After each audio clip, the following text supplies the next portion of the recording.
Bueno, amigos de la sodalidad iniciática, listos para continuar con la meditación de nuestro propósito 13, una cuna de civilización espiritual y budismo. Nos vemos de inmediato. Volvamos a la lectura del propósito.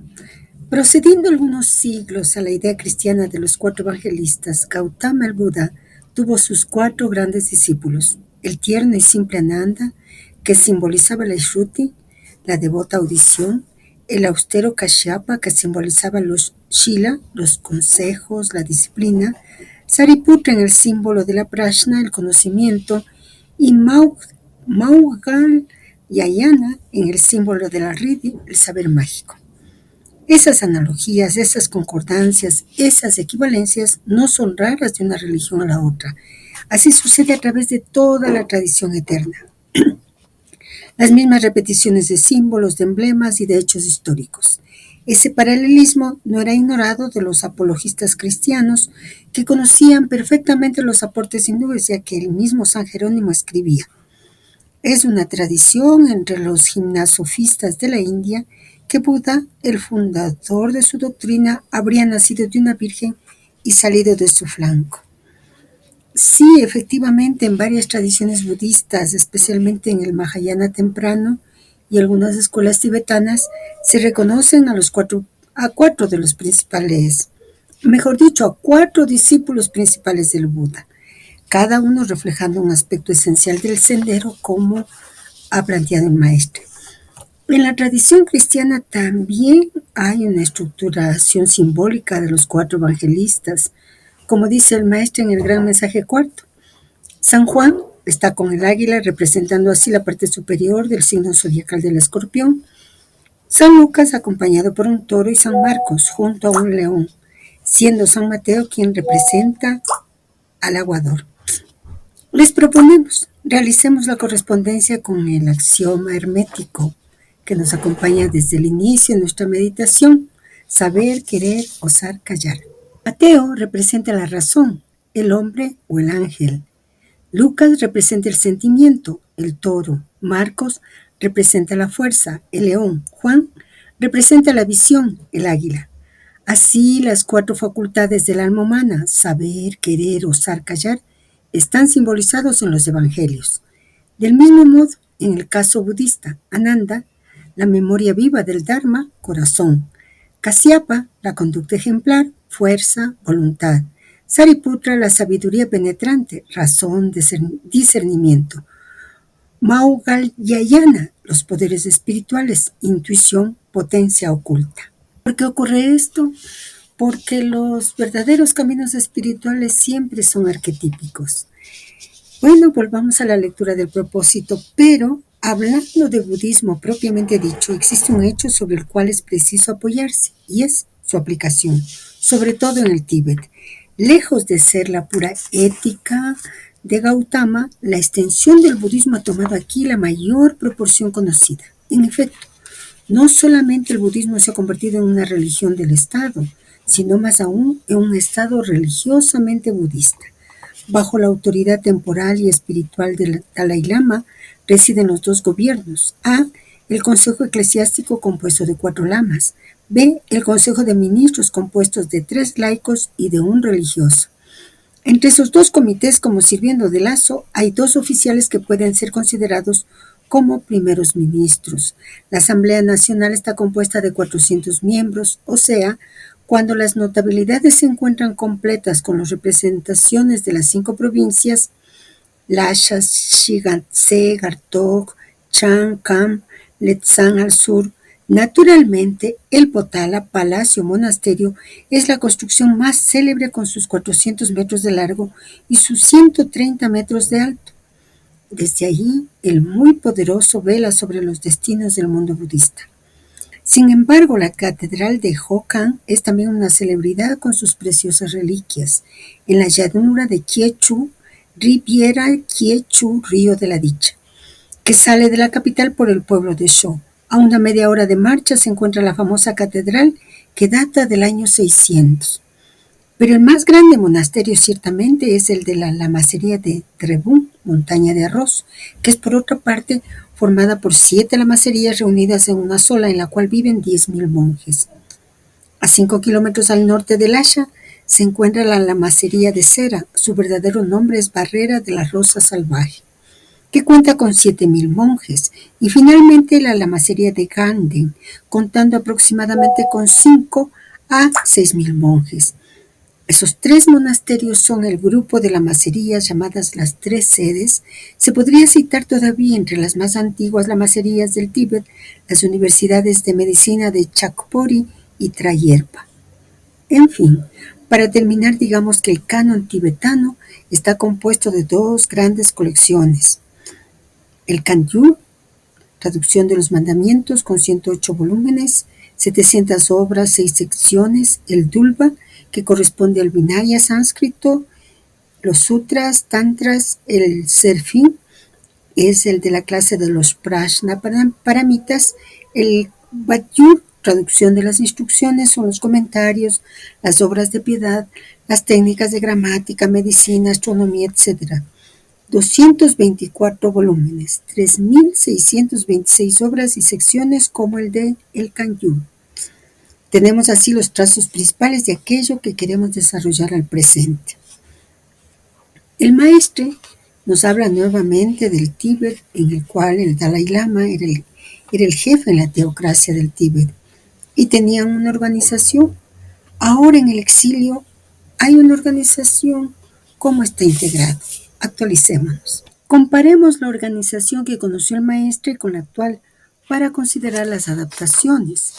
La organización del Tíbet en el exilio refleja, transforma o continúa la antigua organización espiritual y política del Tíbet tradicional, la teocracia del Dalai Lama, que existió desde el siglo XVII hasta 1959. El Dalai Lama, líder espiritual y político, antes en el Tíbet, era simultáneamente jefe de Estado y jefe espiritual supremo. Gobernaba desde el Palacio del Potala en Lhasa.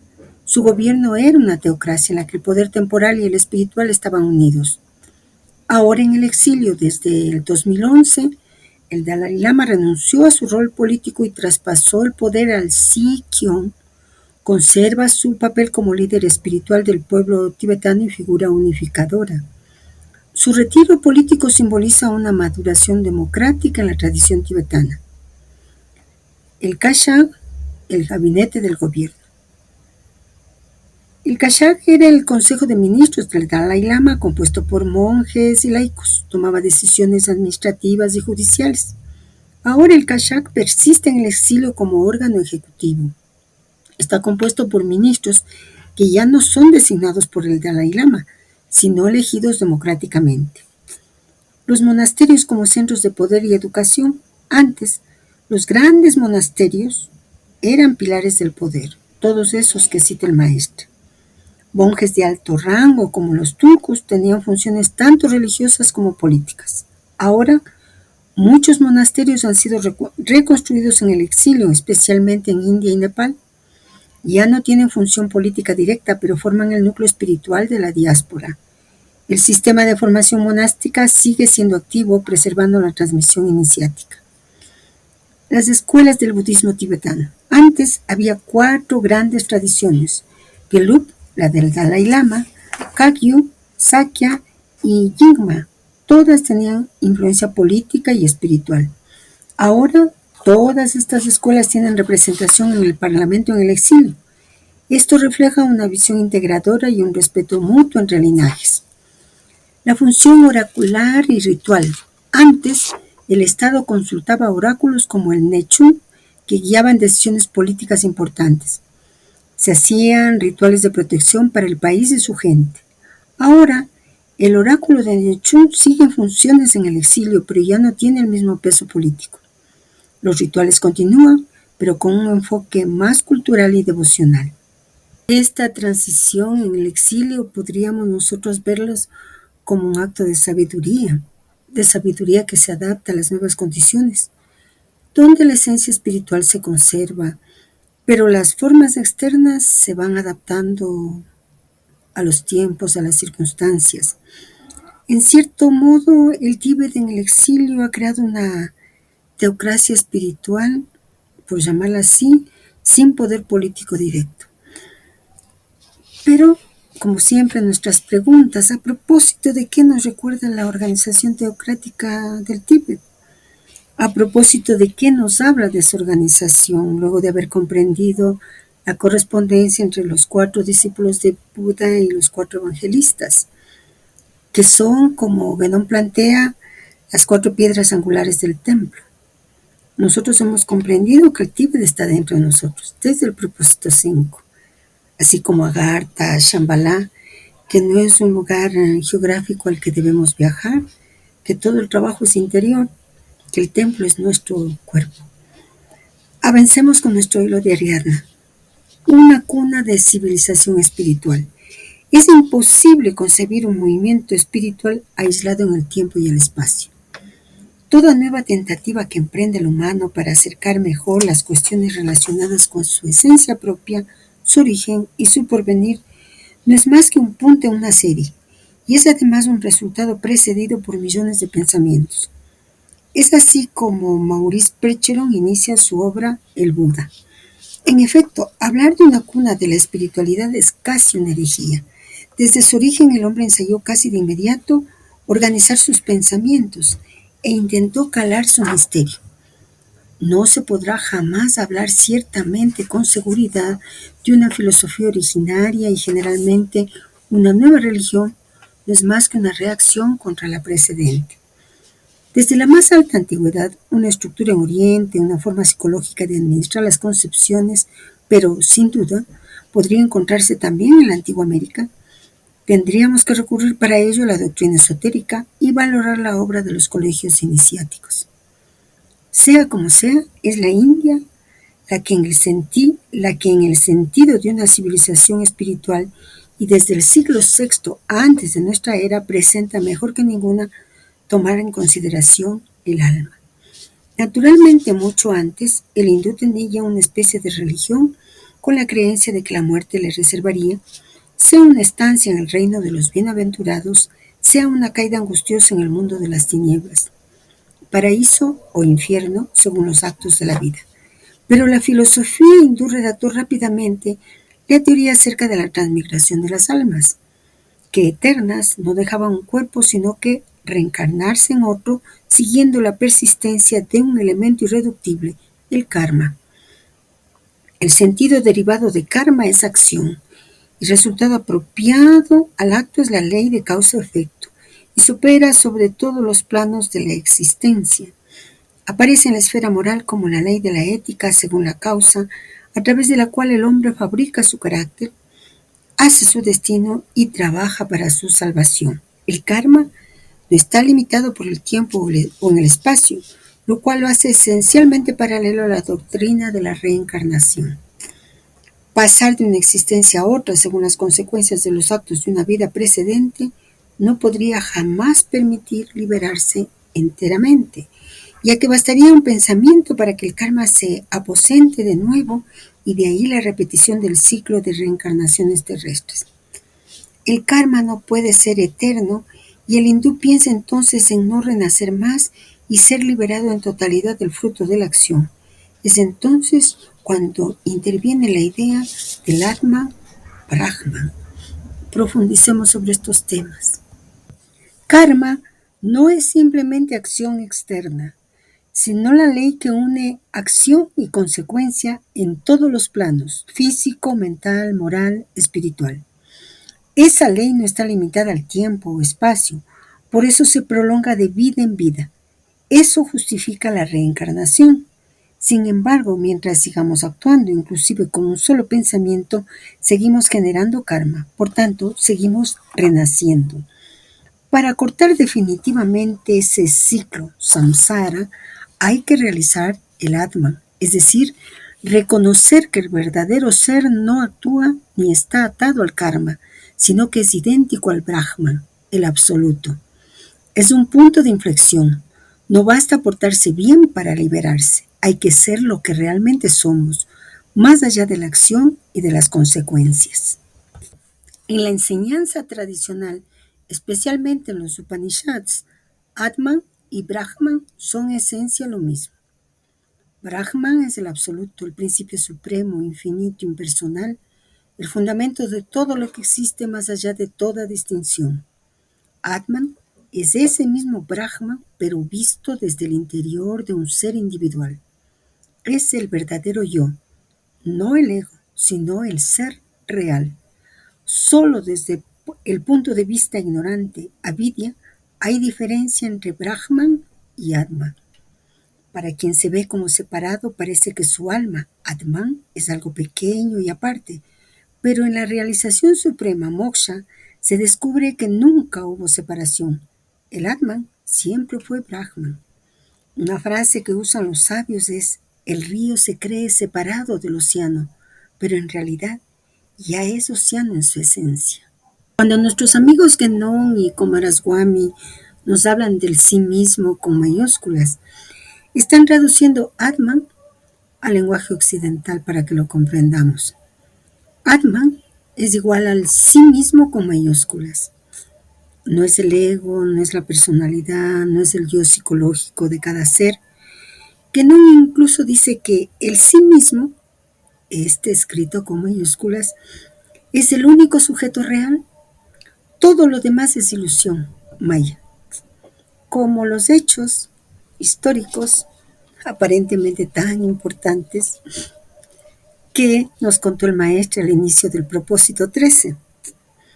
Y Kumaraswamy lo explica diciendo que el conocer el sí mismo, con mayúscula, es conocer la realidad suprema y es la única verdadera libertad. Así que, resumiendo, Atman igual a sí mismo con mayúscula igual Brahman en su aspecto interior.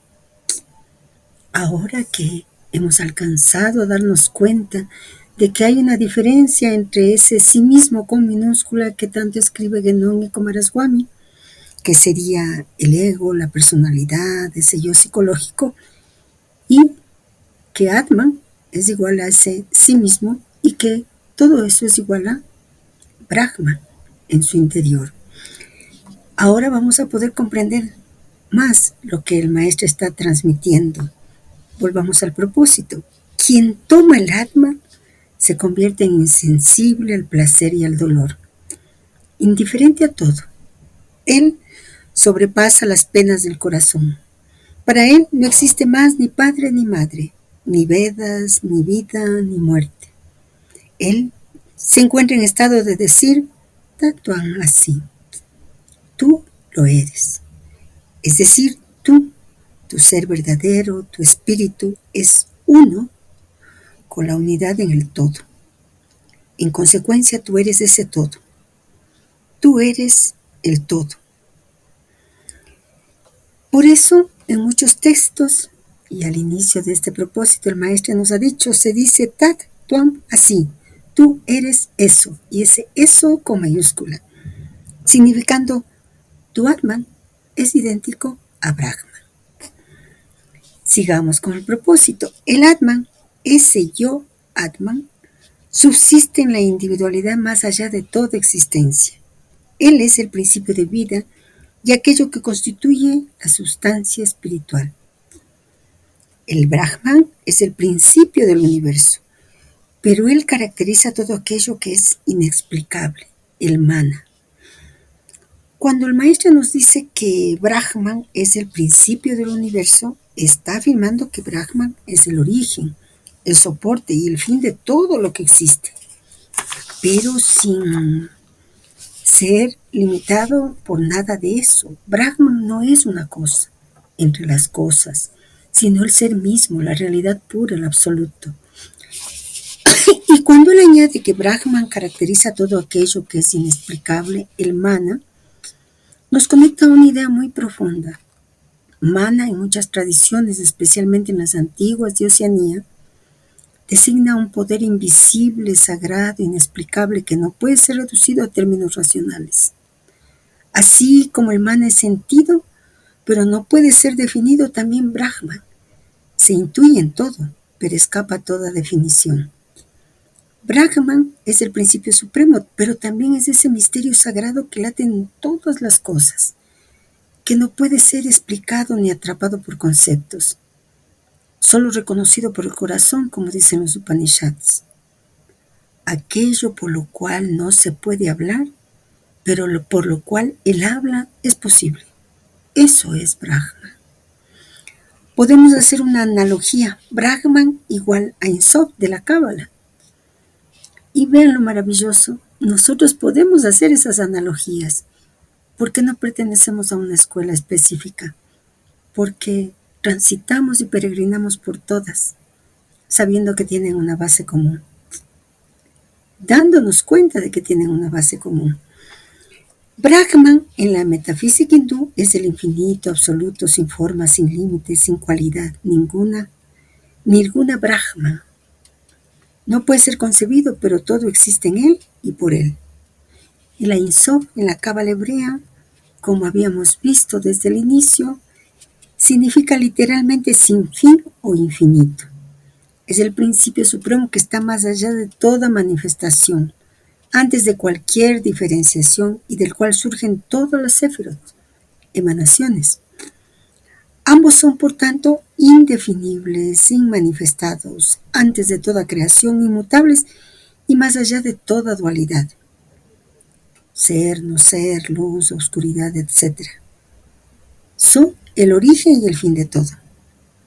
Brahman en la tradición védica es análogo entonces a Ein Sof en la tradición cabalística.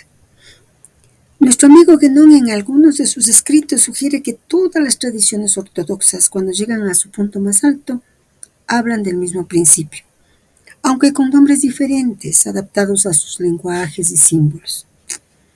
En todas las grandes tradiciones del principio supremo, el equivalente de Brahman o Ein Sof aparece bajo formas distintas. Acaban de decirnos Mana, de las culturas de Oceanía, pero siempre con las mismas cualidades esenciales, infinito, inefable, más allá de toda forma y fuente de todo ser. En el corazón de todas las tradiciones auténticas, el principio uno es el mismo, indescriptible, infinito, anterior a toda dualidad. Pero cada pueblo, insistimos, lo expresa según su idioma, su sensibilidad y todos sus símbolos. Perdón. En el taoísmo, por ejemplo, nos dicen, el Tao es el camino, pero también el origen inefable de todo. El Tao Te Ching dice, el Tao que puede ser nombrado no es el Tao eterno.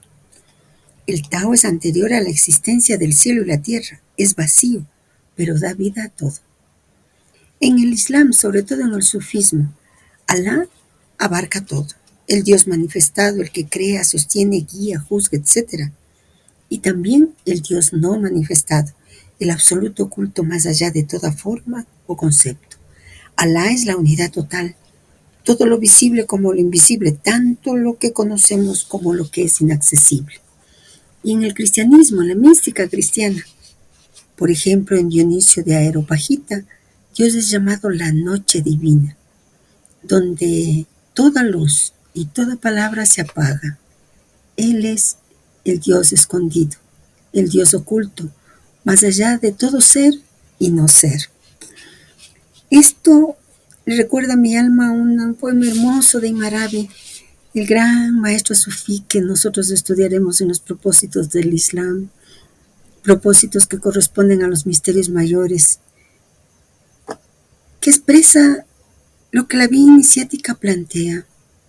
No quedarnos en un maestro, no quedarnos en una tradición, abarcarlas todas, porque todas tienen una base común. Maraví escribió, mi corazón se ha hecho capaz de todas las formas.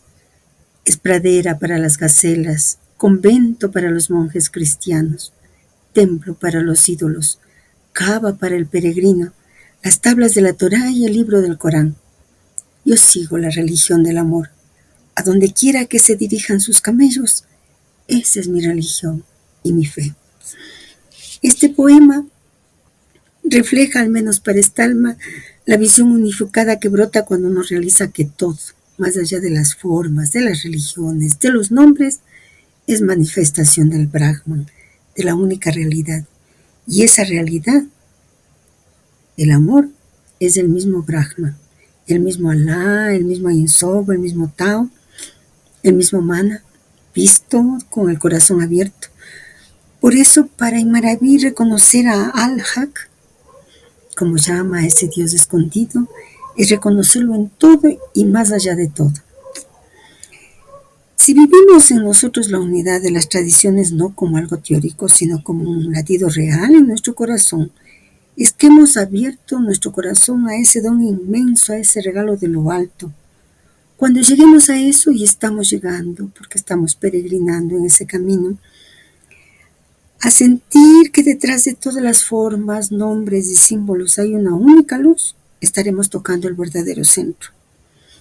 Recordemos lo que en el Evangelio según Tomás, un texto gnóstico muy profundo, Jesús dice: si sacas lo que hay dentro de ti, lo que saques te salvará.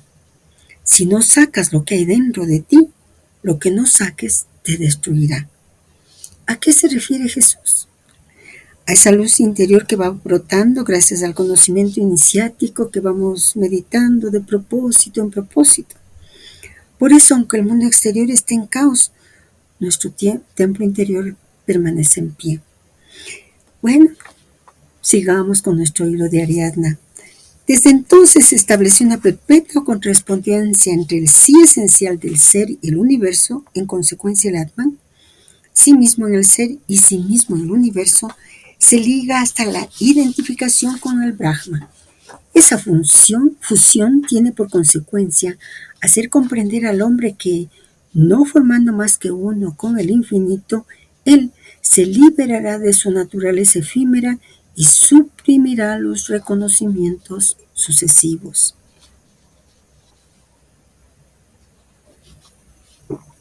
Un poquito de cafecito ya bajo la temperatura en Quito.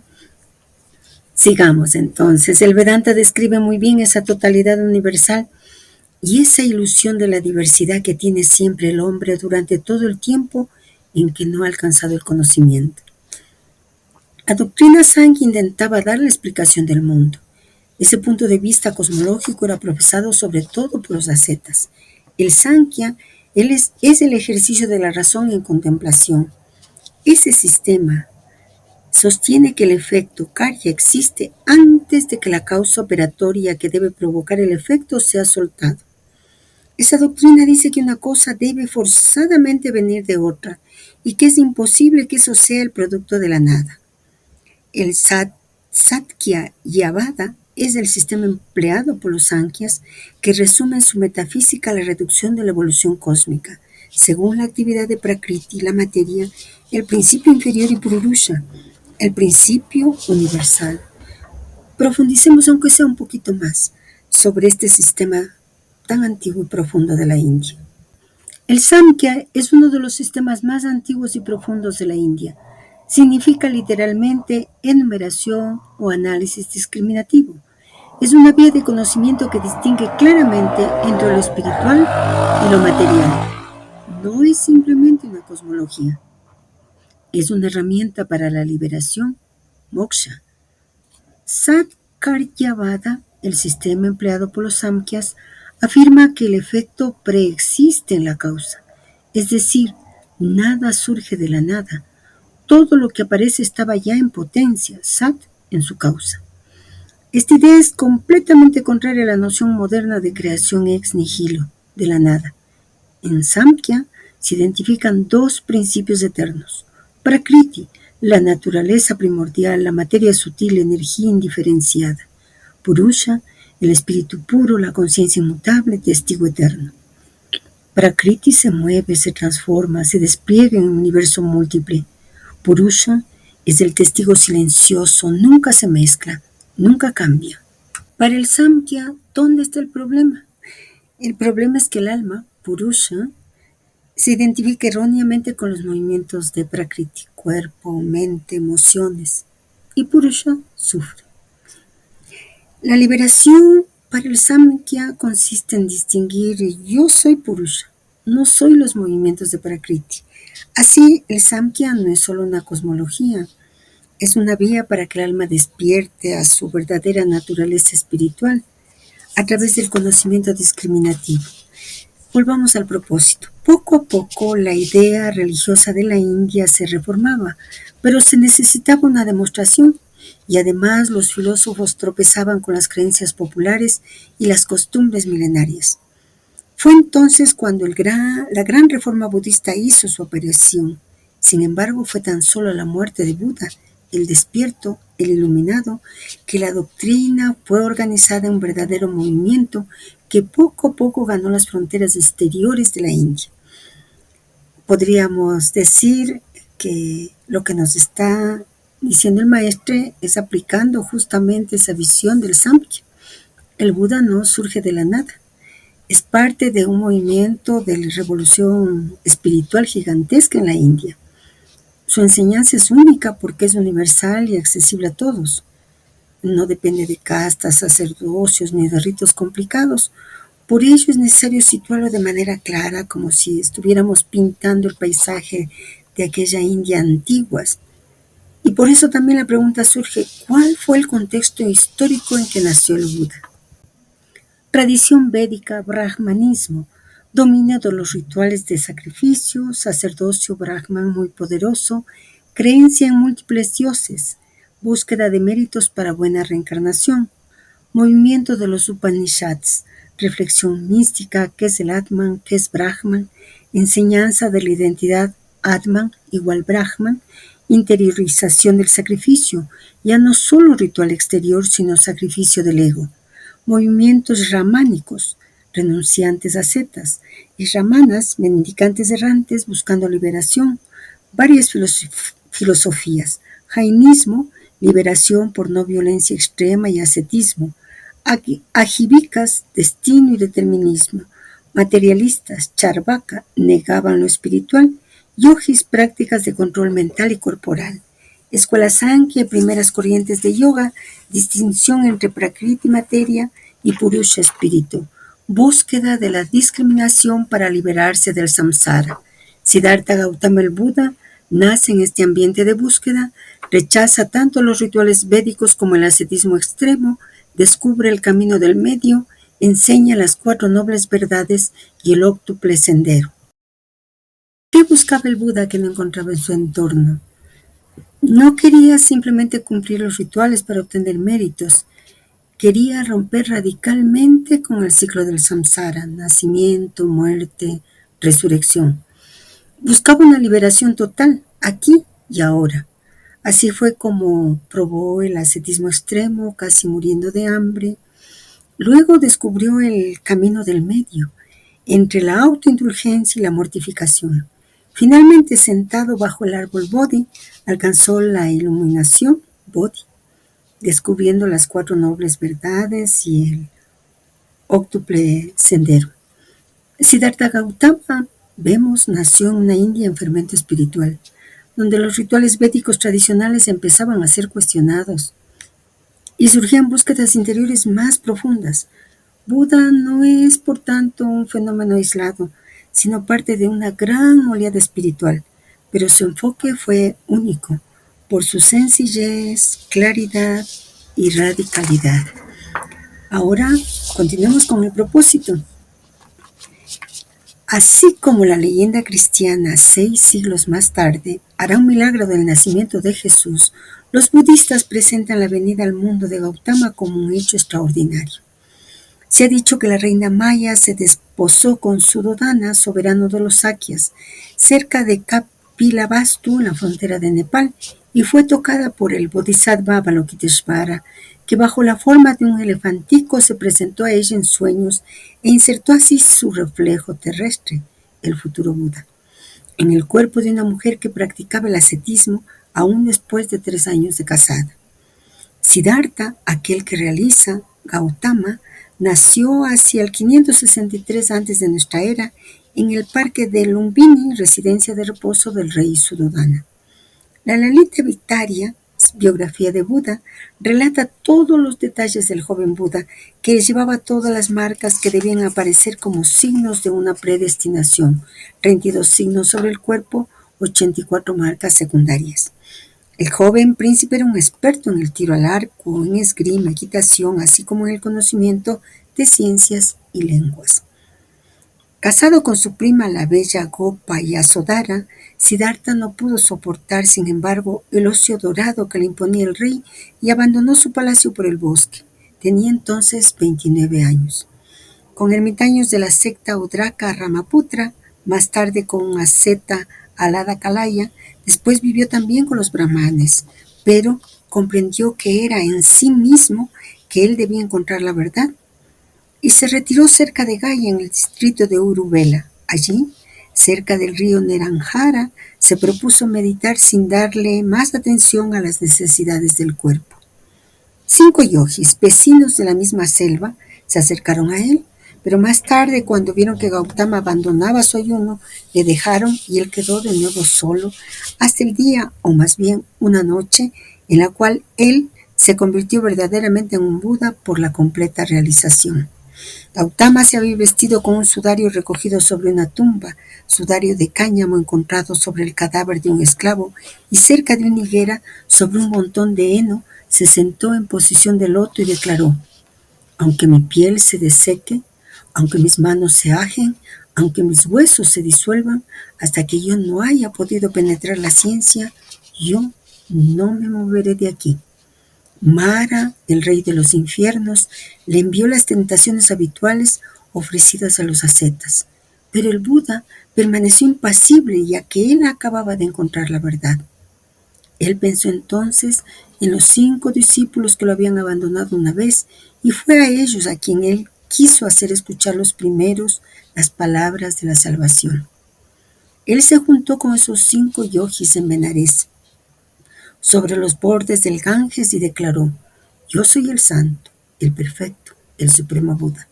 Abrid los oídos, oh monjes, la vía ha sido encontrada. Escuchadme. Fue entonces que él les enseñó la gran lección, conocida después como el Sermón de Benares.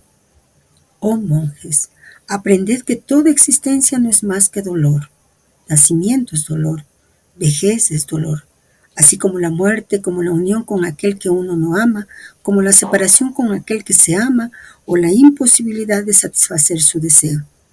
En el origen de ese dolor universal se encuentra la sed de existir, la sed de placer que experimentan los 5 sentidos exteriores y los sentidos interiores, y aún la sed de morir. ¿Cuál es, oh monjes, ese camino del centro que el Tathagata ha descubierto, que abre los ojos del espíritu, que conduce al reposo, a la ciencia, a la iluminación, al nirvana? Aprended ante todo que él se encuentra justamente entre el ascetismo y la vida mundana. Sabed después que es un camino con 8 ramas que se llaman fe pura, resolución pura, lenguaje puro, acciones puras, vida pura, aplicación pura, memoria pura, meditación pura. He aquí, oh monjes, la verdad santa sobre el dolor. He aquí, oh monjes, la verdad santa sobre la supresión del dolor. He aquí, oh monjes, la verdad santa sobre el camino que lleva a la supresión del dolor, vía serena y libre. He aquí, oh monjes, la verdad santa sobre las 8 actividades puras, no afectadas por el deseo de lo deseable ni por el temor de lo temible. Después, con su bastón, el Buda trazó sobre el suelo el Dharma Chakra Krapra Vastana y explicó: la rueda contiene el cielo de los dioses, de los hombres, de los animales y de los seres infernales, y la chispa que anima todos los cuerpos vivientes antes de fijarse en el centro por la eternidad. Va de un círculo al otro según sus acciones. Recordad bien lo siguiente: no os rebeléis contra vuestra condición presente, ya que ella es un castigo del pasado. Sabed también que vuestro destino futuro depende de la pureza de vuestro corazón, ya que la ley del karma que yo os designo se encuentra ahí. Ananda Coomaraswamy escribió 2 libros que se encuentran en la web que nos ayudan a comprender la enseñanza de Siddhartha Gautama: Gotha el Buda, hinduismo y budismo. Recurramos a Coomaraswamy para profundizar sobre los temas que trata el maestro, sin perder de vista, por supuesto, que el texto base para este propósito es el que señala el maestro, el Buda de Maurice Perchon, que también se encuentra en la web. Kumaraswamy interpreta el primer sermón de Siddhartha Gautama llamado Sermón de Benares o Dhammacappavatthana Sutra, el discurso que pone en movimiento la rueda de la ley de una forma profundamente simbólica y universal. El Buda no enseñó una religión nueva, ni ideas en el sentido moderno, sino una verdad eterna, universal y atemporal, la ley del orden, el Dharma, que siempre ha existido. Él simplemente la redescubrió para una humanidad que la había olvidado. En el primer sermón, Buda expone las 4 nobles verdades y el noble óctuple sendero. Para Kumaraswamy, esto no es moralismo ni filosofía, sino una ciencia espiritual exacta que guía el proceso de liberación. Las 4 nobles verdades, según Kumaraswamy, reflejan la estructura fundamental de todo conocimiento iniciático. Dukkha, reconocer que la existencia condicionada implica sufrimiento, insatisfacción. Samudaya, comprender el origen del sufrimiento, el deseo, el aferramiento, el hambre de ser. Nirodha, saber que la cesación del sufrimiento es posible mediante el desapego total. Magga, seguir el camino práctico que conduce a esa cesación. El óctuple sendero es para Kumaraswamy una codificación del proceso iniciático, un entrenamiento simultáneo de comprensión correcta, intención, palabra, acción, medio de vida, esfuerzo, atención y concentración. No son reglas exteriores, son estados del ser. Para Kumaraswamy, igualmente, el sermón de Benares marca el giro del alma hacia su centro, hacia la no dualidad, hacia el fin del mundo en el sentido metafísico, el abandono de la rueda de nacimientos y muertes. Si meditamos y recuperamos todo lo que se nos ha transmitido en la primera parte de este propósito, podemos tomar conciencia de que nuestro peregrinaje por los propósitos psicológicos es ir hacia el centro, y que el centro simboliza nuestro centro, es decir, de cada uno de nosotros, y que eso implica alcanzar la no dualidad, el fin del mundo, que es el abandono de nacimientos y muertes. Finalmente, Kumaraswamy subraya que poner en movimiento la rueda del Dharma no significa predicar dogmas, sino abrir en los corazones de los seres la posibilidad de recordar nuestra verdadera naturaleza. Pero ese trazo sobre el suelo debe significar algo más profundo. Escuchemos.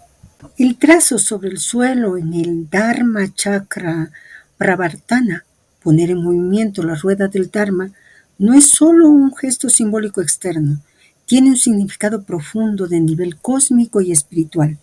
En la visión de Kumaraswamy y en la tradición que él recupera, ese acto de trazar el círculo o hacer girar la rueda equivale a instaurar un nuevo centro del mundo, es decir, el suelo representa el campo de la existencia manifestada, el samsara.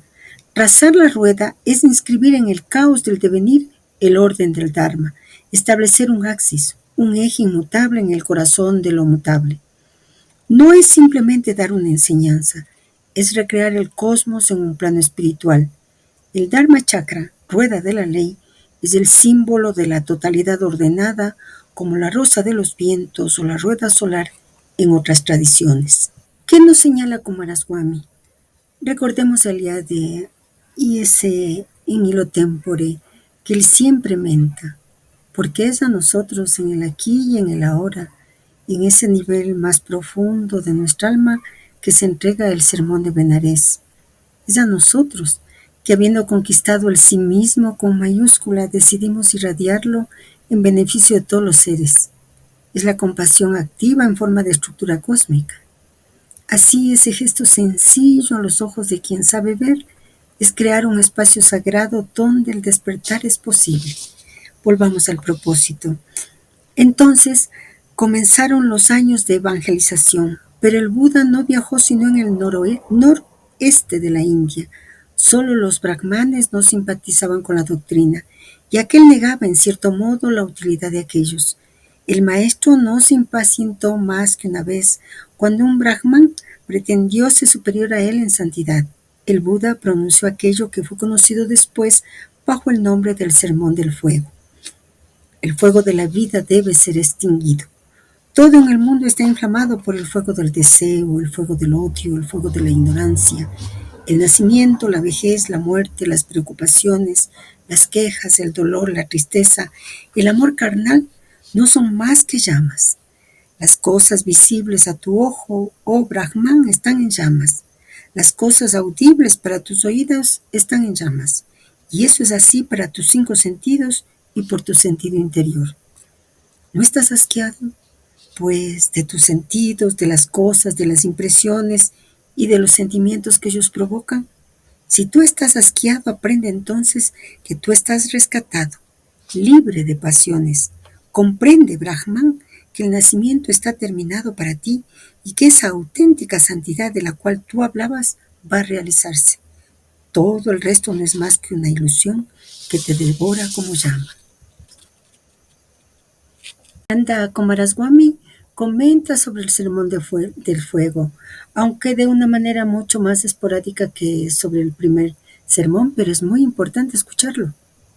Para Coomaraswamy, el sermón del fuego complementa el sermón de Benares. Si en el primer discurso el Buda establece la estructura del sufrimiento y el camino hacia su cesación, aquí revela la intensidad. La existencia es fuego, no solo sufrimiento, sino ardor, incendio perpetuo. El Buda dice que todo está en llamas: los ojos, los oídos, la nariz, la lengua, la mente, y que están en llamas por el deseo, el odio y la ignorancia, y por el nacimiento, la vejez, la muerte, la pena, la lamentación, el dolor, la aflicción y la desesperación. Coomaraswamy interpreta que este fuego no es solo una emoción o un dolor psicológico, es la combustión misma de la existencia condicionada, el constante quemarse de los seres en la ilusión de ser separados. Desde su perspectiva simbólica muy cercana a la de los Upanishads, el fuego aquí representa la energía vital aprisionada en el ciclo del deseo. El alma encarnada está ardiendo porque está fuera de su centro, porque ha sido precipitada en el flujo de los fenómenos. El llamado del Buda en este sermón es: ved el incendio, salid del fuego, es decir, despertar del espejismo de los sentidos, no como una condena del mundo, sino como una liberación hacia la visión pura. Coomaraswamy ve también en este discurso una conexión directa con la doctrina universal del desapego. No se trata de negar los sentidos, sino de desapegarse del fuego que ellos alimentan cuando están dominados por el deseo y la ignorancia. Vamos con la lectura del propósito. Muchos brahmanes se convirtieron frente a los milagros del Buda y algunos soberanos le trajeron también su apoyo. De más en más los discípulos se estrecharon en torno de él y los monjes en túnica amarilla continuaron su obra. Después de 35 años, Gautama Buda volvió a Kapilavastu, en donde vio al hijo que no había conocido, a su esposa, al viejo rey Suddhodana y a todos los príncipes, los cuales se arrodillaron delante de él. Antes de dejar para siempre ese lugar, aquel a quien llamaban Sakyamuni, el sabio de los Sakyas, condujo a todo el pueblo a Nagaea, en las ruinas de lo que había sido un suntuoso palacio, para testimoniar que los más grandes esplendores son también perecederos. Fue allí donde el Buda pronunció los 5 consejos humanos. He aquí las 5 reglas de vuestra vida cotidiana. Sed compasivos y respetad la vida más ínfima. Dad y recibid libremente, pero no toméis nada indebidamente. No mintáis jamás, aun en las ocasiones que os parezcan capaces de absolver la mentira. Evitar las drogas y las bebidas. Respetad la mujer y no cometáis acto carnal ilegítimo y fuera de la naturaleza. Sigamos el pensamiento de Coomaraswamy. Los 5 consejos humanos que el Buda pronuncia sobre la recta palabra, recta acción, recta vida, recto esfuerzo y recta concentración son para Coomaraswamy de extraordinaria importancia, pero no como reglas morales exteriores, sino como modos de ser que reflejan un estado de interioridad transformada. ¿Cómo los interpreta Coomaraswamy? Para él, estos consejos no son un deber, sino un ser.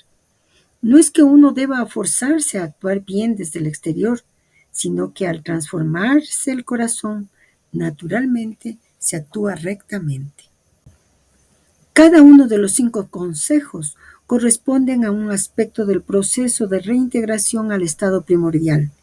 Recta palabra no es solo hablar bien, sino hablar desde la verdad, satya, decir lo que es conforme a lo real. Recta acción, no simplemente no hacer el mal, sino actuar en consonancia con el Dharma, como un reflejo puro de la voluntad divina. Recto modo de vida, no solo ganarse la vida honestamente, sino vivir como un símbolo viviente de lo invisible. Recto esfuerzo, no un esfuerzo tenso, sino el flujo constante del alma hacia su origen, una dinámica interior de purificación. Recta concentración, no solo meditar, sino vivir en el centro, mantenerse en el único pensamiento, ekagrata, de lo absoluto. Maraswami también insisten en que estos 5 deberes no están separados, son un mismo eje visto desde distintas direcciones. Actuar rectamente no puede ser separado de hablar rectamente, ni de vivir rectamente. Son aspectos simultáneos de una misma integridad espiritual. Para él, estos consejos permiten que el alma vuelva a su naturaleza verdadera. Kumaraswamy conecta los 5 consejos del Buda con sabidurías más antiguas y universales. Conocer estas analogías nos permite realizar nuestro trabajo interior. Recta palabra. La palabra verdadera crea realidad, mientras que la palabra falsa disuelve el mundo en caos. Recta acción. La acción justa es una danza cósmica. Uno actúa como el cielo gira, naturalmente, en su orden. Recto modo de vida. El modo de vida es el tejido diario del alma. Vivir correctamente es vivir simbólicamente, vivir como si la vida misma fuera una ofrenda. Recto esfuerzo. El esfuerzo no es tensión nerviosa, es la persistencia amorosa del alma que quiere regresar a su hogar.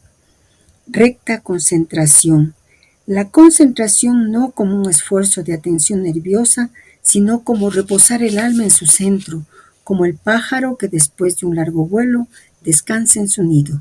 Para Kumaraswamy, todos los caminos auténticos enseñan una misma ciencia del ser, la verdad, la acción justa, la vida armoniosa, el esfuerzo interior y la unión en el centro. Volvamos al propósito psicológico. A la edad de 80 años, el Buda dio sus últimas directivas a sus discípulos más próximos.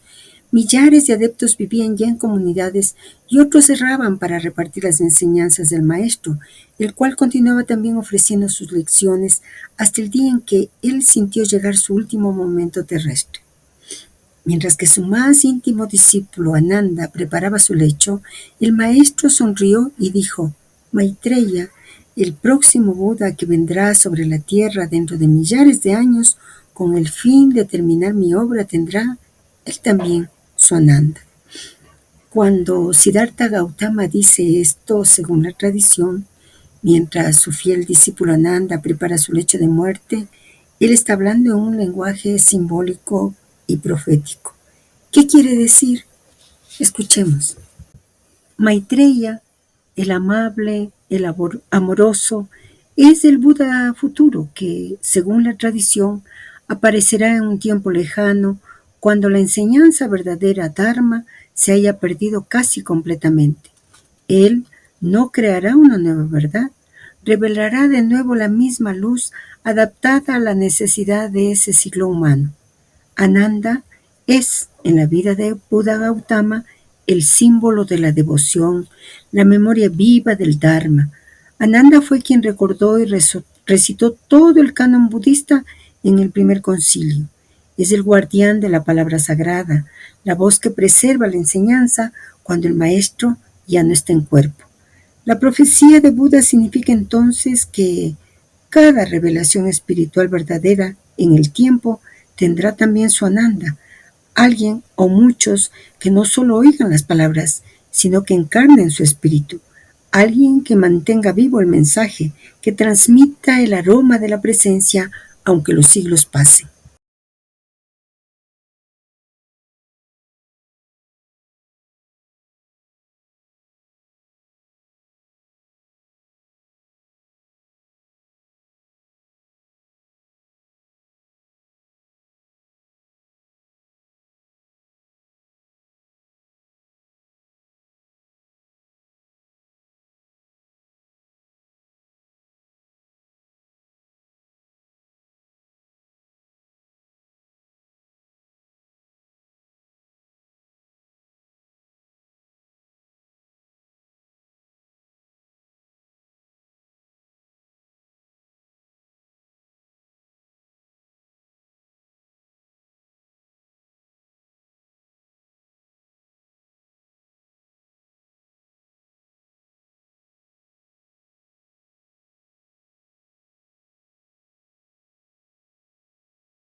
La venida es un acontecimiento interior.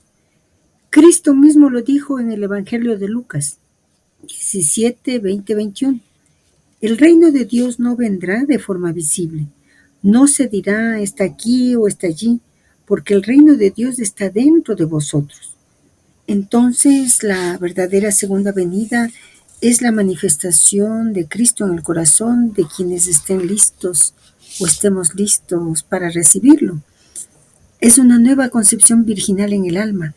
El Cristo interior nace y crece como un nuevo principio de vida. La venida también es cíclica y cósmica. A nivel del mundo, la tradición enseña que hay grandes ciclos de ascenso y decadencia. Al final de un ciclo oscuro, el espíritu de la verdad resurge en nuevas formas adaptadas a la necesidad del tiempo.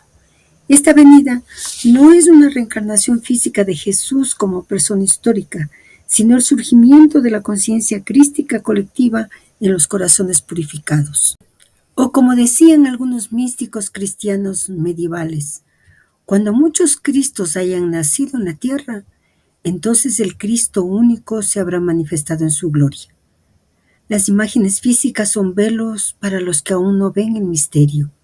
En toda profecía tradicional, los símbolos materiales son envoltorios pedagógicos. El venir en las nubes no es bajar físicamente del cielo, sino manifestarse en la gloria, en el mundo intermedio, en el alma luminosa. El tocar la trompeta no es un ruido literal, sino la llamada interior del espíritu que despierta a los dormidos. Entonces, la segunda venida es una transformación interna del ser humano, una renovación silenciosa y poderosa del mundo desde adentro, un renacimiento del espíritu en cada uno y en todos. Como dice el Apocalipsis 3:20, he aquí, yo estoy a la puerta y llamo. Si alguno oye mi voz y abre la puerta, entraré a él y cenaré con él y él conmigo. El Buda, Cristo, Maitreya, el Mahdi, Kalki Avatar, todos son nombres de un mismo espíritu que llama a la puerta del alma humana. Volvamos al propósito. Entonces, una última vez, el Buda habló a una asistencia compuesta de ancianos que después de 20 años lo habían seguido. Es ese el resumen de su enseñanza que fue recogida en los libros sagrados, la triple canasta. La triple canasta o Tipitaka, que son los libros sagrados más antiguos del budismo, se llaman así porque reúnen toda la enseñanza del Buda en 3 grandes canastas o colecciones, una para la disciplina, una para la doctrina y una para la meditación. Hay una enseñanza del Buda que no se desglosa y que es muy, muy hermosa, muy significativa. Se dice que un día, en el pico del buitre, el Buda se sentó frente a sus discípulos, dispuesto a dar un discurso, pero en vez de hablar, levantó una flor, según algunas versiones un loto, y permaneció en silencio. Todos los discípulos se quedaron desconcertados. Solo uno, Maha Kasyapa, sonrió con una comprensión interior suave y silenciosa. Entonces Buda dijo, yo tengo el ojo del verdadero Dharma, el corazón sereno del Nirvana, la forma sin forma, el misterio profundo del Dharma. No está basado en palabras ni letras, y es una transmisión especial fuera de las escrituras. A Maha Kasyapa le entregó esta enseñanza. Ese instante es considerado el nacimiento mítico del Zen, Chan en chino, una transmisión directa de mente a mente, más allá de las palabras. La pregunta que surge, y es obvia, es ¿por qué sonrió Maha Kasyapa? Su sonrisa no fue de burla ni de simple simpatía, fue una sonrisa de reconocimiento. Él vio en ese acto que la enseñanza suprema no se puede expresar en palabras. Entendió que la realidad última no se explica, se contempla. Sintió en su propio ser la vida misma manifestándose en la flor, la talidad, ta, ta, ta, el ser tal como es, de todas las cosas. Sonrió porque captó que el silencio del Buda es más elocuente que 1000 sermones. Sonrió porque se convirtió en uno con la flor, con el Buda, con el instante eterno. Así, en esa sonrisa estaba todo el Zen que enseña que el despertar no es algo que se aprende, es algo que se reconoce, que la verdad no es un concepto, es una presencia. Por ello la flor no explica, la flor es. Y Maha Kasyapa lo vio y se convirtió en ello. Surge otra pregunta. ¿Qué es la talidad? La talidad, traducida del término sánscrito ta, es uno de los conceptos más profundos y sutiles del pensamiento budista. Su significado puede parecer esquivo porque no es un objeto ni una entidad, sino una forma de ver lo que es, tal como es. Ta significa literalmente tal y dad, o así y dad. Es la cualidad de las cosas de ser tal como son, en su realidad desnuda, sin las proyecciones, conceptos o dualismos que nuestra mente suele imponer. En términos simples, es la realidad tal cual es, sin interpretación. Es el modo en que las cosas verdaderamente son, cuando se ven sin ilusión ni apego. Es el sabor del instante puro, anterior a la mente que nombra, juzga o desea. Buenísima enseñanza. Bueno, continuemos con el propósito. Pero cuando él sintió cerca el momento de su fin, no guardó cerca de él sino a aquellos que eran dignos de ser los verdaderos realizadores de su obra y les recordó los principios del orden concluyendo: serán 500 millones de fieles quienes dentro de poco seguirán la ley. Habiendo tomado refugio en ella, yo puedo dejaros. En fin, todavía estas últimas palabras fueron para demostrar la nada de aquello en que nosotros creemos realmente deber existir. Ved el cuerpo del Tathagata. Todo aquello que está compuesto se encuentra destinado a la destrucción. Proseguid vuestro fin en la sobriedad. Abandonando su posición de loto, se acostó sobre el lado derecho y nadie supo en qué momento terminó su meditación. El Buda pasó del samadhi al nirvana sin dejar aparecer nada. El Buda no puede más que decir el camino. Toca a vosotros penar en la tarea. Dhammapada. Como lo hemos visto, los orígenes de un pensamiento religioso no pueden ser establecidos. El budismo comienza con la enseñanza de Siddhartha Gautama, a pesar de que varios budas lo hubieran ya precedido y de que el maestro Sakyamuni hubiera sido el 25º iluminado. Por otra parte, el Dharma, o doctrina, ya existía mucho antes del advenimiento de Gautama, pero sufría cada vez en cierto modo algunos arreglos. Son, pues, actitudes psicológicas sucesivas según el tiempo y el lugar. Asistimos así a una aplicación de un budismo un poco diferente cada vez y en diversos sitios. En efecto, además, el budismo es más bien considerado como una ética. Disciplina severa, quizás. La doctrina budista no es un dogma, sino una vía. En su conjunto, el Dharma parece haber tomado sus bases de las viejas lecciones de los yogis: método para la meditación, observación filosófica, sistema medical con concepción de los skandhas, teoría de formas, etc. Dos palabras claves parecen ser señaladas en estos párrafos: Dharma y skandhas. Aunque ya nos han transmitido algunos aspectos sobre la doctrina y los agregados, porque skandhas es agregados, recuerdan, podemos meditar sobre ello nuevamente y profundizar un poco más. El término Dharma es central no solo en el budismo, sino también en otras tradiciones filosóficas y espirituales de la India, como el hinduismo y el jainismo. Aunque el significado puede variar dependiendo del contexto, en general, el Dharma puede entenderse como la ley universal que gobierna la naturaleza y la conducta moral, ética y espiritual de todos los seres. En el contexto budista, el Dharma tiene varias capas de significado que podemos desglosar. El Dharma como la ley universal. El Dharma se refiere aquí a la ley natural que rige el universo, como un principio cósmico y ordenado que subyace tanto a las leyes físicas como a las morales. Es la verdad última, aquello que subyace a toda la existencia y a la naturaleza misma de las cosas. Dharma implica el principio de impermanencia, interdependencia y vacío. que definen la naturaleza del cosmos y de los fenómenos. En este sentido, el Dharma no es una ley que se imponga desde fuera, sino que es la manera en que las cosas son. Recordemos aquello de la talidad. Todo en el universo, desde la estructura del átomo hasta las leyes que rigen el comportamiento humano, se mueve y opera dentro de esta ley universal. Pero es importante ver cómo el Dharma estaba en la enseñanza de Buda. En el budismo, el Dharma también se refiere a las enseñanzas y los discursos del Buda.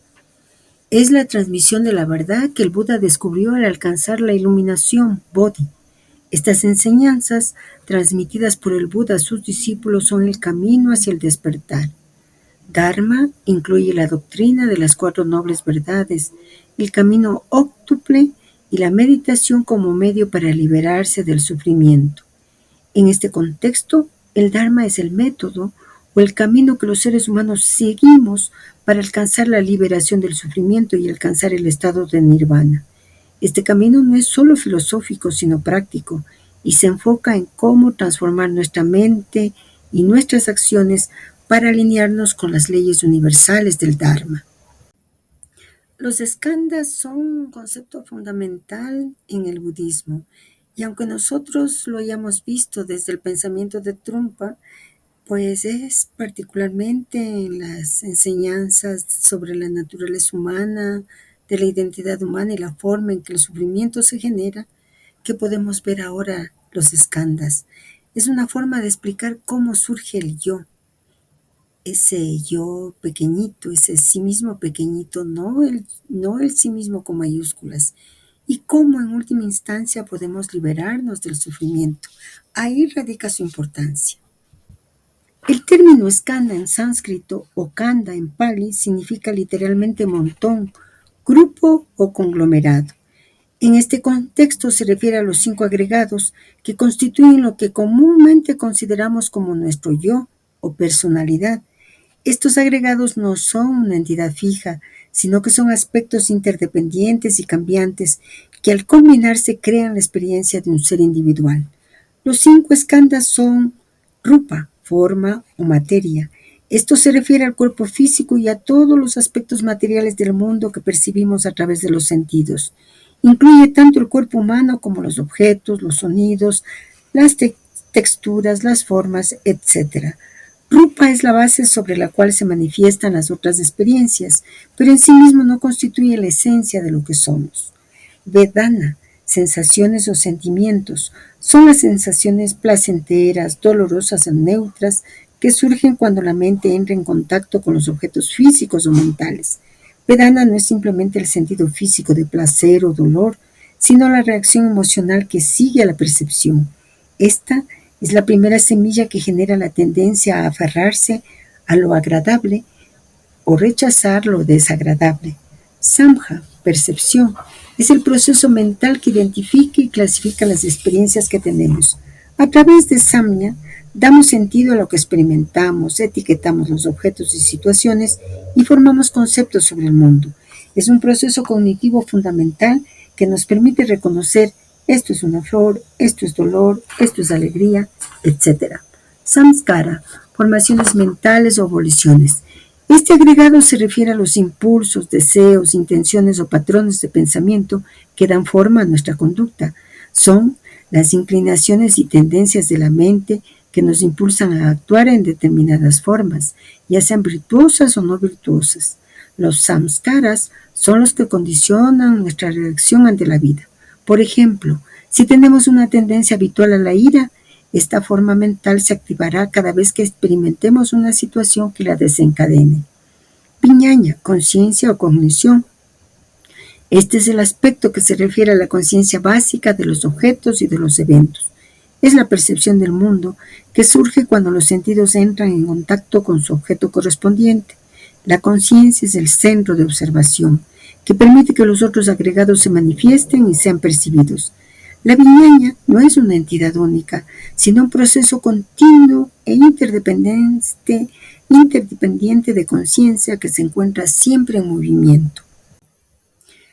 Bueno, con los skandhas nos están dando la explicación de cómo se forma nuestra conciencia, nuestro pensamiento, nuestras emociones, es decir, nuestra personalidad, nuestro yo, nuestro ego, ese sí mismo con minúsculas. Ahora la pregunta es, ¿por qué son importantes los skandhas en el budismo? Escuchemos. La ilusión del yo. Los skandhas son clave para entender la enseñanza del Buda sobre el Anatman, no yo, es decir, la ausencia de un ser permanente y eterno. Según el budismo, el yo no es una entidad fija, sino un conglomerado de estos 5 agregados que están en constante cambio. El surgimiento surge porque nos aferramos a la idea de que estos agregados y el yo que construimos con ellos son estables y permanentes, pero como todo en la vida, están sujetos a la impermanencia. Este es el principio central de las enseñanzas budistas. El origen del sufrimiento. El deseo y el apego nacen precisamente del aferrarse a los skandhas, creyendo que son permanentes. Esto genera una identificación errónea con ellos, lo que a su vez da lugar a sufrimiento. Al identificarnos con el cuerpo, las emociones, las percepciones, los pensamientos y las tendencias mentales se generan deseos y aversiones que mantienen el ciclo del sufrimiento, samsara. El camino, la vía hacia la liberación. La práctica budista enseña que al comprender y disolver nuestra identificación con los skandhas, podemos liberarnos del sufrimiento y alcanzar el nirvana, el estado de paz y liberación. La meditación es la clave para ver la naturaleza impermanente y vacía de estos agregados, lo que nos permite soltar el apego y vivir con una mayor sabiduría y compasión. Los skandhas, como vemos, son por tanto una herramienta para conocer nuestra experiencia de ser con minúscula, nuestra personalidad, nuestro yo, ese sí mismo con minúscula. Si meditamos sobre ellos, podemos empezar a ver que no somos nuestro cuerpo, ni nuestras emociones, ni nuestros pensamientos. Al comprender esta interdependencia y cambio constante, comenzamos a liberarnos del sufrimiento que surge de la identificación errónea con un yo fijo e inmóvil, porque eso no existe. No hay en realidad ese yo fijo o inmóvil. Veamos un ejemplo práctico. Supongamos que experimentamos una sensación de enojo, vedana, al ser criticado. Samja identifica esa sensación como enojo y lo clasifica mentalmente. Samskara podría generar el impulso de responder con ira debido a un patrón de reacción aprendido y por nuestro ego. La conciencia viñana se da cuenta de todo esto. Pero si nos identificamos con el enojo, creemos que ese enojo es parte de nosotros. Pero si vemos con claridad que la sensación, el pensamiento y la acción están surgiendo de manera impermanente y dependiente, podemos romper el ciclo de identificación. El Bhagavad Gita da un instrumento valioso. Nos dice que cuando siempre observándonos, sin juzgarnos, sin justificarnos, tenemos la posibilidad de encontrar el momento exacto y cómo esas sensaciones de enojo, de ira, de resentimiento surgen. Supongamos el de enojo, el de ira, que es ego. Solo el ego contesta así, me dicen algo y reacciono. Pues el Bhagavad Gita da un instrumento de liberación. Lo llama el acto contrario. Si es que con el enojo que yo logro identificar en alguna parte de mi cuerpo empieza, qué sé yo, Manipura, por ahí siento un calor que va surgiendo y mi reacción es insultar, el acto contrario sería hacer silencio. Si la ira va surgiendo por la mano que se pone como fuego, como llama y tal golpe, el acto contrario sería retenerlo. Al inicio es difícil, como todo, sí, realmente difícil, pero poco a poco nosotros vamos a romper ese ciclo de identificación y entonces, como dice el budismo, vamos a liberarnos de esa rueda del samsara. Volvamos al propósito. Pero esa sabiduría psicológica de la yoga ha servido de base a numerosas aspiraciones espirituales de movimientos originarios de aquí y de allá, a través de los tiempos. Es de ese viejo sistema de los sabios del Oriente que fueron tomadas casi todas las disciplinas introducidas en la mayor parte de las religiones. El budismo tiene algo más en particular con la yoga y es la importancia dada al hombre para ganar su salvación sin la intervención de la divinidad. El Buda no ha condenado ninguna divinidad ni ningún culto. Por otra parte, él quiere ignorar eso, en relación con aquello que él trae a los hombres que deben liberarse del samsara, cadena de los renacimientos, mientras que el vedismo no veía sino la recompensa o el castigo después de la muerte, y el brahmanismo se basaba sobre la transmigración de las almas para llegar a fundir el Atman en el Brahman. El budismo ponía el punto en el hecho de que la vida es mala en sí misma. No quedaba entonces a Gautama Buda sino hacer la demostración de que la vida es mucho menos buena de lo que uno se imagina. Él emprendió entonces la tarea de trazar el verdadero sufrimiento con anatta, ilusión, dishka, angustia espiritual, y el anicca, inevitable caducidad de todo aquello que es creado. El mecanismo opera por tres causas del dolor, que son el deseo, la falta de dominio de sí mismo y la ignorancia. El dolor es el tema principal de los discursos de Buda, y cuando su discípulo Malunkyaputta se asombraba de que no se tratara del origen ni de una sobrevida, el Buda precisó: el conocimiento de todas esas cosas no puede hacer realizar ningún paso nuevo sobre el camino de la santidad y de la paz. Aquello que sirve a estas es lo que yo he venido a enseñar, la verdad sobre el sufrimiento, sus causas, su extinción. Pero para Buda no hay especulación, sino un carácter práctico. Hemos ya mencionado varias veces la historia del herido, en la cual es inútil buscar al agresor, la naturaleza del arma, etc., ante lo cual él concluyó: para el médico que cura, ¿qué importa quién es y de dónde viene, siempre y cuando él pueda curar? Una sola cosa interesa: la identidad del yo y del pensamiento presente. Aquello que nosotros llamamos yo habitualmente no es más que una abstracción de la memoria. El único ego valedero es aquel del momento dado. Para el no budista, el individuo, en tanto que ego, observa, percibe, controla el mundo que él experimenta. Para el budista, una mano no puede asirse. El ego, agente abstracto y no efectivo, no puede cumplir acción ni efectuar modificaciones psicológicas. La teoría del encadenamiento causal es quizás la parte más importante de la enseñanza budista. Esa idea está basada sobre los skandhas, que son el resultado de todas las pequeñeces, vicios, egoísmos, etc., que forman parte del karma y que, almacenados después de la muerte, engendran para la próxima existencia afinidades que deben ser satisfechas. Los skandhas son el sistema energético, el sustrato de todas las concreciones, y cuya evolución consiste en sustituir a un skandha dado con un skandha más afinado, más sutil.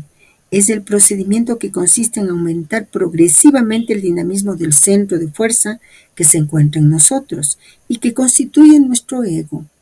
Es preciso pasar del skandha rupa al skandha samskara, realizar enseguida el vyanana. Rupa es el plano electromagnético que imanta la materia bruta. Samskara es el plano intelectual que atrae y aglomera en forma pensada la materia plástica. Vijnana es el plano que cristaliza la materia espiritual. El hombre que ha creado su vijnana escapa a la servidumbre de la materia. Vijnana es el conocimiento contrario de avidya, en sánscrito avidya, que es la ignorancia, de donde proviene sankara, dicen los teólogos budistas. Sankara proviene de un verbo que quiere decir ordenar, arreglar, preparar. Los budistas emplean esa palabra para expresar de una manera general el conjunto de las cosas. La antigua tradición da tres: del cuerpo, de la palabra, del espíritu. Gautama el Buda ha enseñado que los 5 skandhas reaccionaban estrechamente los unos sobre los otros, sin ser ninguno estable, ni más ni menos que las 11 combinaciones que pueden resultar de ellos. Por otra parte, ese número de asociaciones puede aún crecer si con los skandhas se hace intervenir a los cuatro elementos, tierra, agua, fuego y aire, y también el principio del intelecto y la noción del espacio. Tal como nosotros lo imaginamos, el ser no existe sino en tanto que personaje determinado. Admitiendo que los fenómenos existen por sí mismos, ellos no están ligados a una sustancia y eso les quita toda permanencia de fijación. Lo que el maestro nos lleva a meditar toca un punto central de la enseñanza de Buda, la comprensión directa del sufrimiento, dukkha, su causa, su cese y el camino hacia su extinción, lo que se llama las cuatro nobles verdades. Escuchemos. Anatta, no yo, se refiere a la ausencia de una identidad fija, de un yo permanente. Creer en un yo sólido es una ilusión que causa sufrimiento, porque uno se aferra a algo que en realidad es cambiante y sin base duradera. Dukkha, sufrimiento o angustia existencial, es la insatisfacción profunda que permea toda experiencia condicionada. No se trata solo de dolor físico, sino de la incapacidad de encontrar una felicidad estable en un mundo que cambia. Anicca, impermanencia. Todo lo que surge perece. Esta caducidad de todas las cosas crea la inseguridad fundamental que da lugar a dukkha. Cuando el Buda dice que el conocimiento de otras cosas, el origen del mundo, la existencia después de la muerte, etc., no sirve para avanzar en la santidad y la paz, no está diciendo que estos temas no importen, está diciendo que no conducen a la liberación directa. Son especulaciones que distraen de lo esencial. Comprender y superar el sufrimiento aquí y ahora es la propuesta de Buda. Sobre las tres causas del sufrimiento que menciona, vamos a profundizar un poco más, aunque ya las conocemos. En resumen, nosotros podemos ver que el Buda enseña que no hay liberación hasta que uno ve profundamente que no hay un yo al que aferrarse, toda experiencia es insatisfactoria y efímera, aferrarse por deseo o por ignorancia es lo que perpetúa el dolor. Liberarse no es un acto de fe ciega, sino de comprensión lúcida. Volvamos al propósito. El Vinaya Pitaka relata las palabras de Buda a sus 5 primeros discípulos. El cuerpo no es el sí, la sensación no es el sí, la percepción no es el sí, las construcciones no son el sí y la conciencia tampoco es el sí. Considerado esto, el discípulo no hace ningún caso de su cuerpo, ni de la sensación, ni de la percepción, ni de las construcciones, ni de la conciencia. No haciendo caso, él permanece impasible. Siendo impasible, él es liberado. En la liberación, el conocimiento viene a la existencia. Yo soy liberado. Y entonces él sabe esto. El nacimiento es destruido, la vida con Brahma es vivida, aquello que se debía hacer está hecho, y no es más cuestión de convertirse en esto o aquello. Bueno, este pasaje es el corazón de la enseñanza budista sobre la liberación.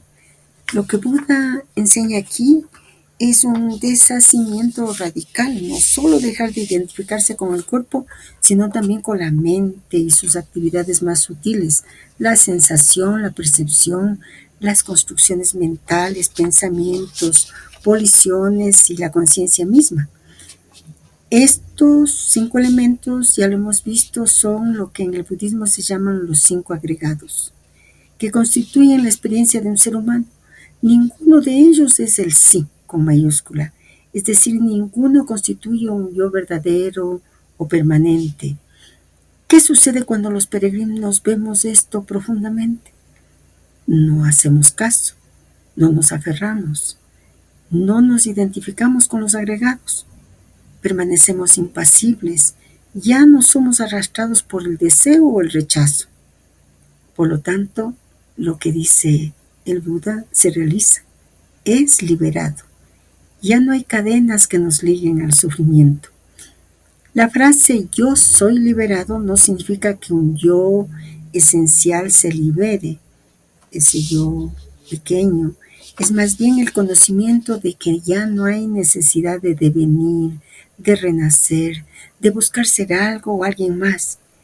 Es el reconocimiento de que, como dice el maestro, el nacimiento es destruido. La vida santa ha sido plenamente realizada. No queda nada que hacer, ningún estado futuro que alcanzar. ¿Qué implica esto? Que la rueda de la existencia condicionada, el samsara, se ha detenido. El discípulo no se convierte en otra cosa tras la muerte. Simplemente lo condicionado ha cesado. Esta es una de las formulaciones más claras del nirvana, no como una existencia eterna ni como aniquilación, sino como el cese de la compulsión de ser, el fin del sufrimiento y la completa liberación del deseo, el odio y la ignorancia. Aunque el maestro no lo menta, podemos meditar sobre cómo esta visión conecta con el famoso discurso de Buda sobre el fuego, donde enseña que todo arde con deseo, aversión e ignorancia y que apagar ese fuego es la paz. Buda no dice que el mundo en sí esté mal o corrupto. El problema es cómo lo experimentamos, encendidos por el deseo de agarrar lo agradable, de rechazar lo desagradable y de ignorar la verdadera naturaleza de lo que aparece. Así, vivir en el mundo de los sentidos sin sabiduría es como vivir en una casa con llamas o en llamas. ¿Qué propone Buda? Buda invita a ver este fuego claramente. Al ver que todo arde, uno se desencanta, uno se desapasiona, uno se libera. Aquí el desencanto no es cinismo ni desesperanza, sino una profunda claridad que libera el corazón. Al liberarse, el peregrino sabe, he hecho lo que debía hacerse. No hay más nacimiento por venir. Esto conecta directamente con aquello que el maestro señala. El discípulo ve los agregados, no se aferra a ellos, permanece impasible y es liberado. En resumen, el discurso del fuego muestra que el sufrimiento no es causado por el mundo en sí, sino porque nos relacionamos con él a través del deseo, el odio y la ignorancia. Al ver esta situación claramente surge el desapego natural, no forzado. El desapego lleva al cese del sufrimiento. Nirvana literalmente significa extinción, como la de un fuego que se apaga por falta de combustible. A nuestra alma, Buda le va mostrando el camino de la liberación. Nos va enseñando a comprender y superar el sufrimiento aquí y ahora. La diferencia entre ese yo formado por los skandhas a los que podemos observar impasibles, conociendo que no somos eso. Volvamos al propósito. La ciencia moderna viene a confirmar lo que Buda enseñaba hace 2500 años. La impermanencia del alma no es inestabilidad, y aún mucho menos que la modificación continua de nuestro cuerpo, que no es alteración general de éste. Hemos insistido suficientemente en nuestros fascículos precedentes sobre esta cuestión, valorándola por medio de explicaciones científicas y a menudo a la luz de la biología. No hay pues transmigración de las almas, como comprenden generalmente los profanos, lo expuesto por la teoría de la reencarnación. El samsara, transmigración de los seres, es la experiencia de existencias diversas, pero no incluye el paso del alma de un cuerpo a otro, sino que existe alguna cosa, eso que uno llama a menudo el espíritu, que, habiendo animado a una criatura, irá a animar a otra enseguida.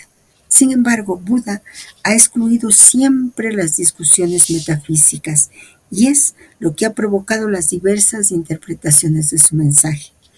Si Gautama no se pronunciaba sobre ciertos problemas, eso no quiere decir forzosamente que él negara esas cosas, sino simplemente que él quería ignorarlas como algo que no era útil en su enseñanza. Los renacimientos implican la comprensión de que el ser que nace de nuevo no es forzosamente el mismo que uno precedente, pero tampoco que sea otro. Esa es la cuestión de la irrealidad fenomenal que Buda trataba sobre todo, pero sin pretender que el mundo sea irreal en sí, sino que él condenaba como una vana ilusión la visión que nosotros pretendemos tener. Ese es, pues, el tan importante problema del Maya. Fue coincidencia también que su madre se llamara la reina Maya. El mundo no existe, no es más que una pura ilusión maya, He ahí el enunciado de la filosofía védica y más tarde del budismo, ya que Gautama tomó una gran parte de sus enseñanzas de los Vedas. Pero esas teorías no niegan la materia en tanto que solidez, impenetrabilidad o extensión, sino solamente sostienen que esa materia no tiene realidad independiente, fuera de la percepción del espíritu. Kant, Schopenhauer, Einstein sostienen esos mismos principios sobre la relatividad de la materia. Maya es, pues, el espejismo en las diferentes esferas, y el budismo puede así concluir que el mundo sensible está vacío de toda realidad. Sus reacciones sobre nuestros sentidos son, pues, igualmente vacíos, y nuestras ideas, nacidas de datos sensoriales, son vacíos de verdad. De ello se desprende que nuestras voliciones provenientes de esas ideas son a su vez sin fundamento. La síntesis de esos diversos grupos de elementos, llamados a menudo la conciencia, es así un puro espejismo.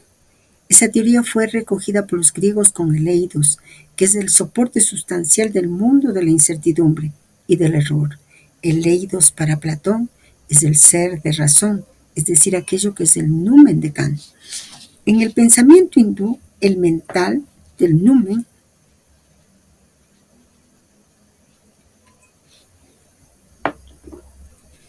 es la voluntad manásica que crea la forma. La inteligencia forma parte del mana inferior, el dominio fenomenal.